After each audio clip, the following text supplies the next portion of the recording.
এক বাবা এসে বললেন, উমরে ফারুক আমার ছেলে কথা শোনে না, বেয়াদব। উমরে ফারুক ছেলেরে ডাকলেন, বাবা তুমি তোমার আব্বাজানের কথা শোনো না, এটা তো কবিরা গুনাহ। ছেলে বলে, উমরে ফারুক সব দায় দায়িত্ব আল্লাহ ছেলে মেয়েদেরকে দিয়েছে, বাবা মাকে কোনো দায়িত্ব দেয় নাই। উমরে ফারুক বললেন, অবশ্যই দায়িত্ব দিয়েছে। তাহলে বলেন আমার বাবার দায়িত্ব কি? উনি বললেন, প্রাইমারিলি প্রথমত 3 দায়িত্ব। পৃথিবীর প্রতিটি বাবার উচিত ছেলেদের মেয়েদের জন্য ভালো মায়ের ব্যবস্থা করা। 2 নম্বরে সুন্দর তার একটা নাম রেখে দেয়া। 3 নাম্বার তার আল্লাহর কিতাব শিক্ষা দেওয়া। এবার ছেলেকে আমার আব্বা 3টার একটাও করে নাই। এবার ওমরে ফারুক রেগে গেলেন, বাবার কাঁধে ধরলেন। ছেলে বলে, আমিরুল মুমিনিন, আমার মা নর্তকী, আমার মা মাজুসি, আমার মায়ের মধ্যে কোনো আদব কাদব নাই, সুন্দরী দেখে আমার মা রে বাবা বিয়ে করছে, আমার মায়ের কাছ থেকে জীবনে কিছু শিখি নাই। 2 নাম্বার সাম্মানি খানফাসা, আমার বাবা আমার নাম রেখেছে চামচিকা।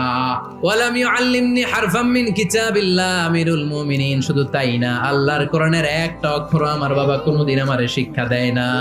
ওমর ফারুক রেগে গেলেন, এবার বাপের কান্দে দইরা মারতে শুরু করলেন। তুই ফুলার নামে